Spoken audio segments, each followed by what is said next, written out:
अस्सलामुअलैकुम। उम्मीद है सब खैरियत से हैं। मैं हूं आपका दोस्त मोहम्मद बिलाल।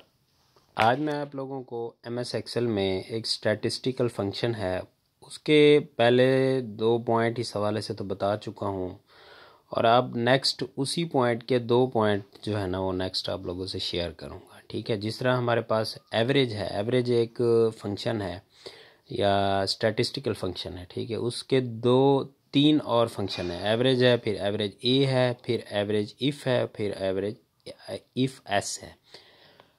ठीक है, अब आप ये तो जानते हैं कि सिंपल एवरेज निकालने के लिए जितना भी आपके पास डाटा होता है उसको उसी के ऊपर काउंट करके तकसीम कर देता है तो आपके पास एवरेज आ जाती है। ठीक है, इसमें ना तो किसी किस्म की कोई कंडीशन की ज़रूरत होती है और ना ही किसी क्राइटेरिया वगैरह की ज़रूरत होती है। हाँ, ये है कि आपके पास वो रेंज होना ज़रूरी है। ठीक है, अब देखें यहाँ पर मैंने एवरेज का क्वांटिटी में फ़ार्मूला लगाया। अब यहाँ पर प्राइस पर फार्मूला लगा रहा हूँ तो ये डिवीज़न एरर आ रहा है। वो इसीलिए आ रहा है कि ये जो साथ हमारा आर एस लिखा हुआ है वो इसको काउंट नहीं कर रहा। ठीक है, इसको वो तकसीम नहीं कर रहा। इसको कैसे तकसीम किया जाता है विद आर एस, वो मैंने एक वीडियो बनाई हुई है, वो मेरे चैनल में मौजूद है, वहाँ से जा कर के देख सकते हैं। तो आप इक्वल टू एवरेज लगाकर इस प्राइस को सिलेक्ट करके एंटर प्रेस करेंगे तो वो आपके पास जो है ना, मेरे पास ये इसकी बता रहा है 75,511 जो है ना वो एवरेज है। ठीक है, सिंपल एवरेज की बात कर रहा हूँ जिसमें ना तो किसी किस्म की कोई कंडीशन की ज़रूरत होती है और ना ही किसी किस्म की कोई 2 से 3 कंडीशंस की ज़रूरत होती है। सिंपल एवरेज की बात कर रहा हूँ। ठीक है, अब आ जाते हैं एवरेज इफ़ पर। एवरेज इफ़ एक ऐसा फंक्शन है जिसमें हमारे पास जो है ना एक कंडीशन की ज़रूरत होती है, जस्ट वन कंडीशन की। यहाँ पर इक्वल टू एवरेज इफ़ लिखा, यहाँ पर पहले वो पूछेगा रेंज। रेंज कहाँ से आप डाटा लेना चाहते हैं, हम इम्प्लाई आईडी दे देते हैं। ठीक है, फिर उसी रेंज का सेल सेलेक्ट करेंगे नीचे। फिर एट द एंड जो है एवरेज रेंज में अब क्वांटिटी की रेंज मालूम करना चाहते हैं एवरेज या फिर प्राइस का। यहाँ पर मैं क्वांटिटी का सिलेक्ट कर दिया। अब यहाँ पर जैसे ही मैं इम्प्लाई आईडी लिखूँगा वो उसी के अगेंस्ट उसकी जो है ना एम्प्लॉय आईडी के अगेंस्ट उसी का एवरेज निकाल करके काउंट करके मुझे दे देगा। जिस तरह यहाँ पर AB0024 लिखा, उसकी एवरेज निकाल करके उसने दे दी। अब लिखता हूँ AB0023 तो उसकी एवरेज वो काउंट करके दे रहा है कि आपके पास ये जो क्वांटिटी है AB0023 की, इसकी एवरेज ये है। ठीक है, अब यहाँ पर लिखते हैं AB0023 तो उसकी 17 बता रहा है। 17 कैसे बता रहा है, वो ये कि हाँ इसमें ये है कि एक ही कंडीशन की ज़रूरत होती है ना, तो आप एक कंडीशन लगा करके एम्प्लॉय आईडी और क्वांटिटी का निकाल सकते हैं। ये स्मॉल डाटा है इसीलिए मैं यहाँ पर आपको इजीली समझा रहा हूँ। अगर आपके पास ह्यूज स्केल में डाटा होगा तो आप कैसे मैनेज करेंगे वो बता देता हूँ। यहाँ पर देखें AB0023 की एवरेज उसने बता दिया 17, तो ये LED TV 16 और 18 34 हो गया, और क्वांटिटी कितनी है, 2 है, यानी कि काउंट किया 2 के ऊपर उसने तकसीम कर दिया तो वो 17 बन गया। अब मैं इम्प्लाई आईडी से प्राइस एवरेज निकाल देता हूँ। ठीक है, तो उसके लिए सबसे पहले जो है ना वही सेम फार्मूला जो है फंक्शन अडाप्ट करना पड़ेगा। Equal to average if bracket start range, पहले रेंज बार। अब मैं एम्प्लॉय आईडी को सिलेक्ट करता हूँ, कामा लगाता हूँ, क्राइटेरिया मांग रहा है, एम्प्लॉय आईडी मेरे पास क्राइटेरिया है, फिर उसके बाद एवरेज रेंज है। किसकी निकालनी है, क्वांटिटी की या प्राइस की? मैं यहाँ प्राइस की निकाल रहा हूँ। उस रेंज को सिलेक्ट करके एंटर प्रेस किया, डिवीजन एरर आ गया। वो ये कि अब मैं एम्प्लॉय आईडी दूंगा तो वो उसके अगेंस्ट उसकी एवरेज निकाल करके दे देगा। जिस तरह AB0023 की एवरेज वो 66,666 निकाल रहा है। ठीक है, ये हमारे पास जितनी भी प्राइस है उसको यानी कि जमा करके जितने बनते हैं 5, 10, 4, 2, 3 उसी के ऊपर वो उसको तकसीम कर देता है। तो ये हमारे पास उसकी एवरेज प्राइस आ जाती है। यानी कि अब ये पता चल गया कि एवरेज इफ़ जो फंक्शन है ये किस मकसद के तहत इस्तेमाल किया जाता है। यानी कि अगर आपने एक कंडीशन लगा करके उसकी प्राइस निकालनी हो, उसकी एवरेज निकालनी हो, खा वो क्वांटिटी की हो या प्राइस की हो, तो वो आप एवरेज इफ़ का फंक्शन जो है ना अप्लाई करके इजीली निकाल सकते हैं। ठीक है ना। तो खा वो इम्प्लाई आईडी से आप क्वांटिटी की एवरेज निकालें या आइटम नेम से प्राइस की एवरेज निकालें। ठीक है। तो यानी कि एवरेज इफ़ में जस्ट वन कंडीशन ज़रूरी है। ठीक है ना। एवरेज में किसी किस्म की कोई कंडीशन की ज़रूरत नहीं होती। ठीक है।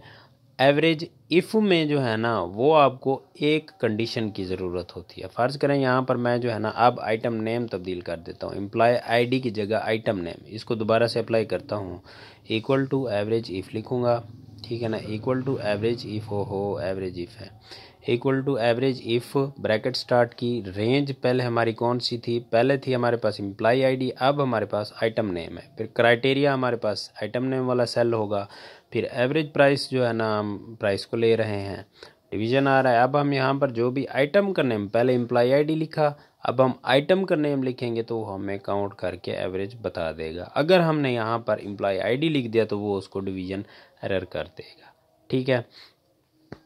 तो एवरेज इफ़ में एक कंडीशन ज़रूरी है। ठीक है ना। एक कंडीशन, एवरेज में किसी किस्म की कोई कंडीशन की ज़रूरत नहीं होती। एवरेज इफ़ में वन कंडीशन। अब आ जाते हैं हमारे पास नेक्स्ट जो प्रोसेस है वो है हमारे पास एवरेज इफ़ एस। ठीक है ना। इक्वल टू एवरेज इफ़, यहाँ पर हम वहाँ पर हम एवरेज रेंज आखिर पर देते थे एवरेज इफ़ में, यहाँ पर एवरेज रेंज जो है ना हम किसकी एवरेज निकालना चाहते हैं वो हमें पहले ही देना होती है, वो पहले सेलेक्ट करना पड़ती है। ठीक है।